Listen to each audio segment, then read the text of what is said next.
Alex Caruso is the guy that is being talked about right now as far as the, maybe favorite trade target for the Sixers to boost their roster. We are buyers and the Bulls are sellers. And this just came out a couple minutes ago. The Sixers are the favorites to land Alex Caruso per Bovado official at a plus 250. You got Sixers, Lakers. Funny because the Lakers are the ones that let him walk just a couple years ago and sign with the Bulls. The Sixers, the Lakers, the Bucks, the Golden State Warriors, the Dallas Mavericks, the Los Angeles Clippers, the Atlanta Hawks, the Denver Nuggets. The Sixers are the favorites. And why would the Sixers be the favorites? Because Alex Caruso is a perfect fit in Philadelphia. He's exactly what they need. He is exactly what they need. And because of the James Harden trade to LA, which is the biggest fleece of all time, the Sixers now have assets that they can use to trade for a player like Alex Caruso. If you just look at Alex Caruso's stats over the years, it's not going to blow you away. And if you're not really familiar with Alex Caruso, you're just hearing people talk about him and just thinking that he's some kind of superstar. That's not what we're talking about. The stats don't really explain it. The guy is just a ball hawk defender who can also, handle the ball in the half court as a backup point guard and can absolutely clamp, lock down. Let me not under-deliver the explanation of how good of a defender Alex Caruso is. And what happened to the Sixers the past couple games? Perimeter defense kind of fell apart a little bit. Alex Caruso, according to craftnba.com, is known as the best defender in the NBA. I'm not talking about the best defensive point guard. I'm not talking about the best specifically on-ball defender. The best defender overall in the entire NBA. He was a first-team all-defense 2022-23. And another one, this is sportingnews.com, top 100 defenders in the NBA. They have him listed at number 2, right behind Draymond Green. So if you're really wondering what's the deal with Alex Caruso, why is everyone talking about him? Why are we acting like he's a savior or he's a superstar or whatever? Just look. This is what Alex Caruso brings to you as a basketball team. Right here. 2 minutes and 44 seconds of Alex Caruso clamps. Okay, let's watch it. That's Kevin Durant, ladies and gentlemen. Look at my guy. Look at him. He's ready to go to war. 107-107 right here. Game on the line. Do you know how many people can't stop a Kevin Durant mid-range jumper? Probably 99.9% of the NBA. Alex Caruso might be the 0.1% of the NBA. Oh, look at the charge take that can clamp Kevin Durant. Look at the charge take. The anticipation. Oh, he drives right. He knows exactly where he's going. He knows he's going to try to Euro. Boom. That's a perfect charge take. What else does Alex Caruso bring to you? Here he is on Durant again. In the post. Durant can shoot over basically everybody. Oh, steal. The guy's a dog. He's like Patrick Beverly, but, actually good at basketball. Here he is fighting for an offensive rebound and an assist, I think. Look at that pass. Yeah, he's exactly what the Sixers need, man. He's exactly what they need. Here he is on Kevin Durant in the post again. Look at the contest, bro. Yo, I mean, just the timing, the extension. Look at that defense. Please make this happen, Daryl Morey. Look at that deep. No, I don't think anybody in the NBA gets that close to blocking a Kevin Durant turnaround mid-range. Please make this happen, Daryl Morey. Man, Durant was in hell this game. Travel. Yeah. Durant was in hell. Here he is again. And the Sixers don't have a lockdown defender. You know, I just saw somebody in the chat say that him and DeAnthony Melton are similar players. This guy is worlds better of an on-ball defender than DeAnthony Melton.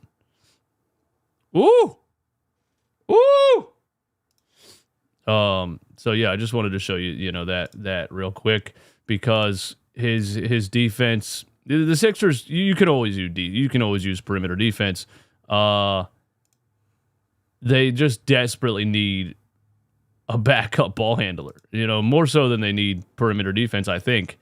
But if you could get one of the best defenders, the best, according to some sources, defender in the NBA, the best on-ball defender in the NBA, the best defensive point guard in the NBA, and you also get a secondary ball handler who can run the bench unit, or can, you know, maybe you could put him on the floor with Tyrese Maxey. Fourth quarter, put him on Jason Tatum, put him on whoever's hot, and him and Maxey together. I think he would fit a Nick Nurse system perfectly. He might even be a lot better than he's been throughout his career under Nick Nurse, because Nick Nurse seems to be that coach that elevates guys. Here's from Liberty Ballers a little bit about the Caruso deal, because when you look at, you know, what he brings to the table, and you look at the Sixers kind of what's available, you say to yourself, okay, I like it. Eastwood, thank you for showing me. Thank you for explaining to me why Alex Caruso is the guy that they should be targeting in trade talks. Can you get him? What can he be had for? You know, a couple of years ago, the Lakers were asking for first-round picks for Alex Caruso, and he was just a little bit underrated as far as I think his impact at the time, and they ended up getting nothing for him, and he walked for free in free agency and signed with the Chicago Bulls on, 4 years, 40-some million? He's only making like a 10, 11, 12 million a year. Here it is. Caruso's earning $9.5 million this year. That's incredibly affordable as far as the NBA standards go. Only $3 million of which is guaranteed until June 30th. Unlike Levine, he wouldn't necessarily close off the Sixers' ability to use cap space this summer to sign a free agent or acquire another star via trade. So you get a secondary ball handler, you boost your perimeter defense, and you keep the options open for next summer, which is massive, you know, cap space for the Sixers. If they let, you know, Tobias Harris walk or re-sign him on a cheaper contract, who knows? But definitely still next summer, you would still have room to sign for Daryl Morey to go star hunting. You know how obsessed he is with big names. Hopefully he doesn't think Alex Caruso is an air quotes random NBA player like he called Tyrese Halliburton 2 years ago on the radio. Those who know that really know that. With Embiid, Caruso, Jaden Springer, Paul Reed under contract, the Sixers could keep the cap holds of Maxi, Melton, KJ Martin on their books and still have nearly $33 million in cap space. They could free up more space by renouncing Melton or trading Springer or Reed. Preserving the cap space plan isn't the only reason to prefer Caruso over Levine. He'd also fill a positional need. He shouldn't be as nearly costly as Levine.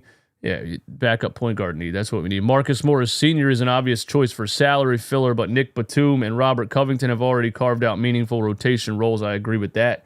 Are they saying like what you could give up for Caruso here?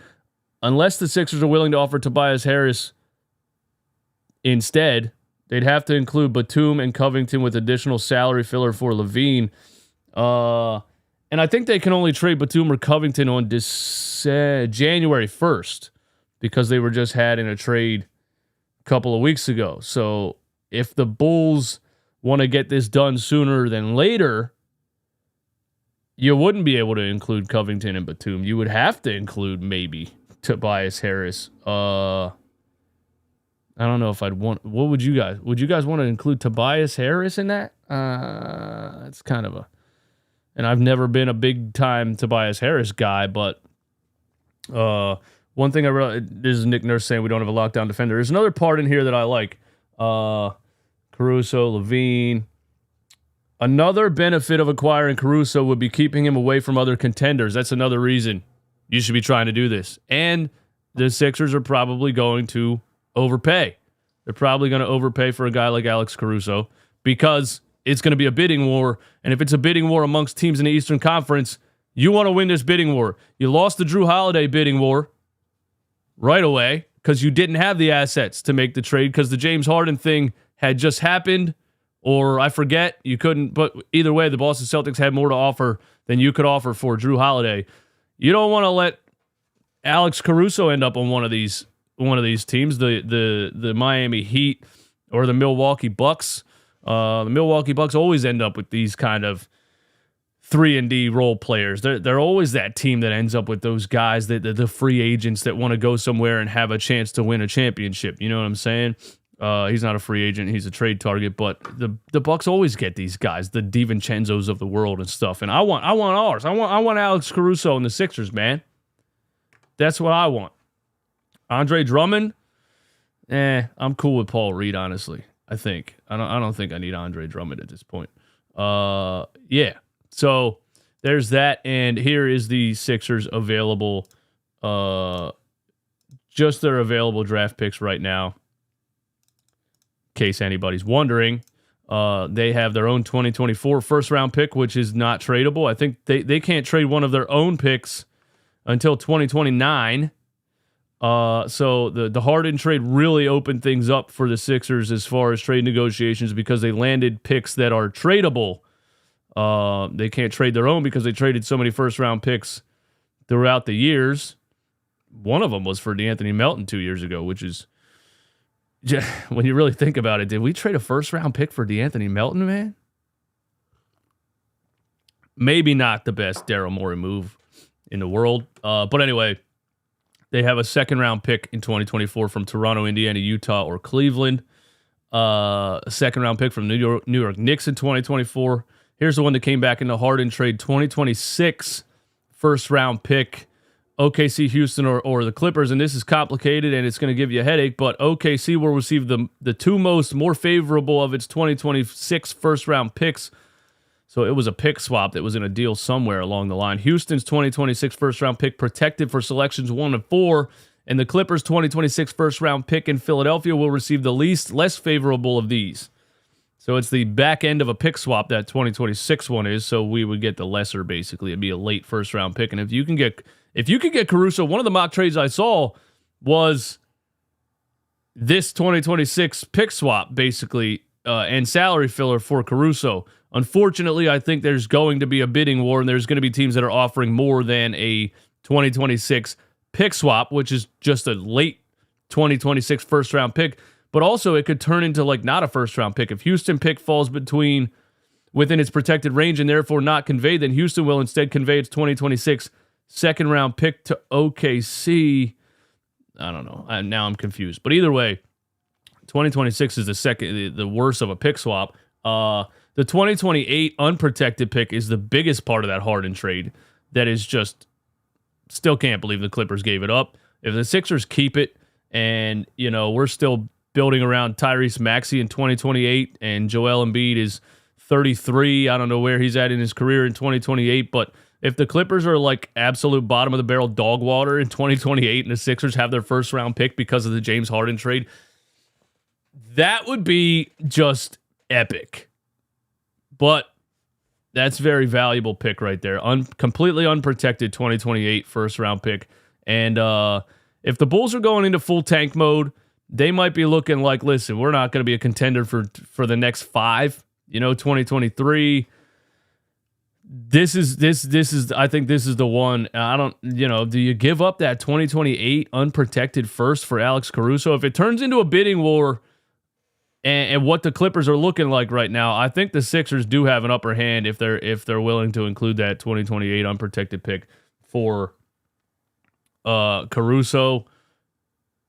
Hard to say. I'm just saying it would be that I do agree with the guys in the chat saying I wouldn't give that up for Caruso. That is an overpay, but the Sixers are trying to win a championship right now. You're going to overpay, and I think it's going to be a bidding war, and they're going to end up overpaying. I'm giving it up. I'm giving it up. Maybe. Unless OG can be had for that 2028 unprotected first. But I do think it's probably going to be an overpay for Caruso, and I don't care. I don't care at this point. I think the Sixers, with Nick Nurse, year 4 Tyrese Maxey, the way they've looked through the beginning of the season so far, their glaring weakness showed in the Boston game, even though we were out, Batum and Oubre. Their glaring weakness is starting to show a little bit, but you can definitely see that they have the potential to compete for a championship if they just add the right pieces. You don't need a Zach LaVine. You don't need another ball hog shot chucker. You need the right pieces around Maxi and Embiid and everything to flow and work together as good as possible. And that's why they should be all in right now. They should be all in right now. Last summer, we were like, we got nothing. We Harden doesn't want to play for us. We have no assets to trade. We're dead in the water. Somehow Daryl Morey swindled his way out of that. Somehow he got the Clippers to give him valuable trade assets for a guy that didn't want to play here and a guy that looks like he's on the very end of his career, at least right now. According to Harden, he just needs time to get in shape. I mean, you had all what? All off season? What'd you do besides eating cheeseburgers with Bun B in nightclubs and, tongue punch stripper booty? But Daryl Morey somehow got something for James Harden that's valuable trade assets. So now, what they look like the beginning of the season so far, they should be all in. They should be all in. That's what I'm saying. And there's my take on it. There's my take on Alex Caruso. The Sixers are the favorites to land Alex Caruso. And I'm just thinking off the top of my head, the reason they're the favorites might be because they have that 2028 unprotected first-round pick, and if they're willing to give it up, that might win. That might be winner chicken dinner. You know what I'm saying? Before I get up out of here, shout out to 365 in here, 372 in here. Hit the like button. Give me 372 likes. A couple more things before I get out of here, man. Love you guys. Thanks for tuning in on a daily basis. You are awesome. Joel Embiid liked this tweet last night from Kyle Neubeck, and this is funny. Shout out to Sixer Justin, by the way. Kyle Neubeck tweeted after the Celtics game, just unacceptable for Embiid the last 2 nights. Joel Embiid liked the tweet, which is kind of funny because it means, he didn't tag him. So it means that Joel Embiid is literally on Twitter hitting the search bar and searching his own name. How bored was he? Sitting on the couch at home with Arthur or whatever, playing FIFA or something, and he just goes on Twitter, hits the search bar, and says, what are people saying about me? And he likes the tweet from Kyle Neubeck, just unacceptable from Embiid the last 2 nights. And I'm not here to make excuses, but this is the kind of overreactions that I don't like. The guy got slammed on the floor in the first Pacers game a couple games ago. Watch the play. I thought he was going to be out. I thought he was questionable the next game with a hip soreness. He played anyway. He said after that game he wasn't moving as well as he normally moves. Then instead of sitting out the next night with the sore hip, he played again, a back-to-back against the Boston Celtics, and yes, he got his ass kicked. That is questionable tonight again with the sore hip. We should have been commending the fact that Joel Embiid played in those games. Just unacceptable for Joel Embiid to not be 100% against the Boston Celtics on a back-to-back with having a sore hip. That's what you should have tweeted, Kyle. This is what I'm saying. Do Bucks fans do this to Giannis when he has a night where he goes 4 for 25? I just don't get it. You have a superstar that's been leading the league in scoring. I don't want to do this again, I did this yesterday, but he has glaring weaknesses. Yes, he has flaws like anybody else. And anytime this guy doesn't drop 50 and dominate, it's unacceptable. Anyway, I didn't want to go on a rant right there. I just think it's funny that he liked the tweet, and maybe that's going to motivate him to, take out his aggression on the Atlanta Hawks tonight. I hope so. He is listed as questionable, but I hope he plays, and I hope he takes out his aggression on the Atlanta Hawks so everybody can shut up. Mr. Rudy, my guy, top supporter of the month. What's up, my dude? DJ, we can't overpay for a role player. Springer can be that.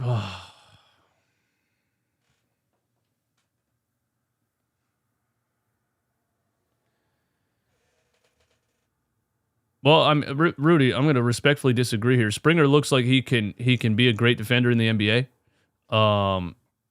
Alex Caruso is legitimately known as the best on-ball defender in the entire league.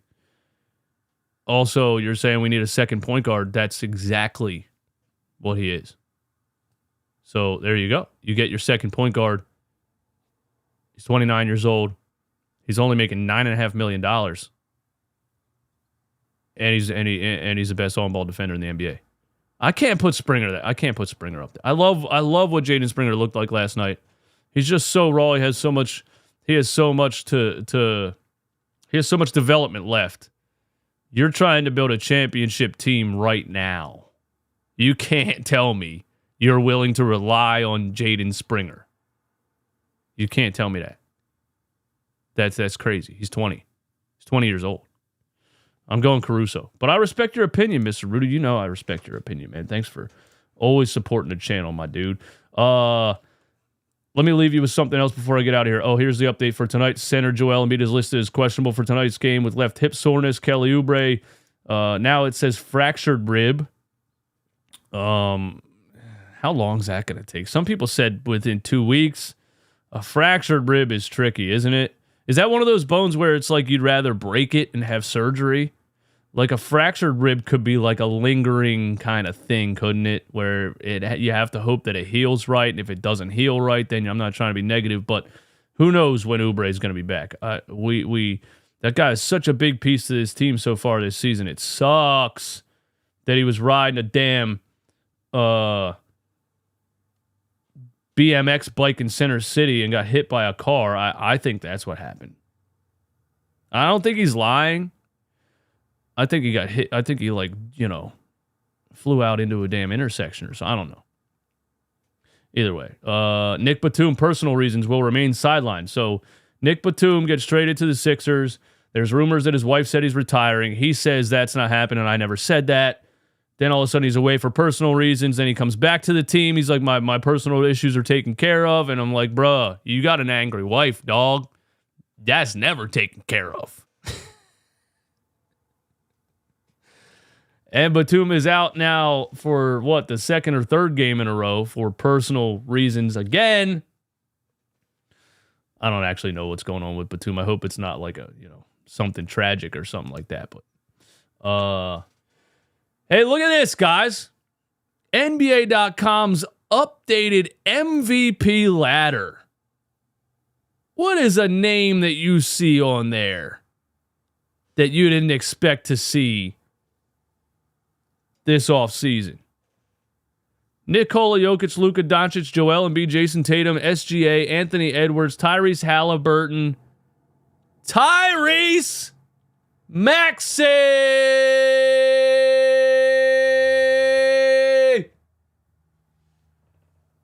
Tyrese Maxi, 10 games into the NBA season, is on MVP lists. That's good enough for me at 23 years old in year 4. That's good enough for me. I'm just happy he's there. And I expect, let me throw this out there just to tell you guys how bad Doc Rivers is. Isaiah Joe last night was 7 for 7 from 3, 23 points, 100% from the field. The worst coach of all time. He actually got Isaiah Joe cut. We're trying to make trades and get assets at the time, and you couldn't get anything in return for Isaiah Joe. You just cut him. And that was the agreement that Doc had with ownership, that he had some control over the roster. And Daryl Morey was probably like, you got to get this guy out of here, bro. I need full control of the roster, and that's what we have now. But yeah, there's our guy Isaiah Joe. Shout out to him. 675 Craig. I'm not giving up draft picks for a person who wasn't even a draft pick himself. Caruso doesn't move the needle. Damn. Okay, I mean, you can't really assess it based on when he was drafted, right? Look at the Miami Heat last year, dude. They beat us with 5. Count them. The Miami Heat in the playoffs last year beat us with 5. Count them. 1, 2, 3, 4, 5 undrafted players. You're going to look at where he was drafted, 9 years ago, and say he's not worth it? Why don't you look at how good he is right now at what he does? Jimmy Butler was a late second-round pick. He turned into an NBA All-Star. I can't use that as a reason. Caruso very much moves the needle. He moves the needle. You don't need to move the needle very far yet. I don't think you need to move the needle very far. You need a backup point guard, and you bolster your defense. And at the end of the day, Tyrese Maxey needs to be the guy. Tyrese Maxey, I'm going to say it again. Tyrese Maxey needs to be the guy. He can't do what he did in Boston. I need a bounce-back game tonight from Tyrese Maxey. That's what I need. I need a bounce-back game tonight from Tyrese Maxey. There's no reason for him to be putting up 16 shot attempts in that Boston Celtics game. No reason whatsoever. I need him to shoot 30. I need him to shoot 25. SGA last night was 9 for 25. Bad shooting night. But guess what? He's the point guard. He's a starting point guard. He's one of the best scorers on the team. He's maybe the best, probably the best scorer on the team. Be a 1B to Joel Embiid. You need to be a leader. You need to be bought in. You need to know that you're the man. SGA has a bad shooting night. He's 9 for 25. That should be a bad shooting night for Tyrese Maxey. 9 for 25 should be a bad shooting night. Not 7 for 16. I need 25, Tyrese. I need 25. You're here now. You have arrived. There's no more excuses. Don't start stepping back into what you were 2 years ago as a role player or a third option. Don't start taking a back seat now. You're here. You got to drive the car. Let's go. Woo! Sixers Hawks tonight on Playback TV, playback.tv/runningbackphilly. Download the app, turn your notification bell on. Thank you all for coming in here and hang out. Thank you guys for the super chats, even if I disagree with what you said. I love you.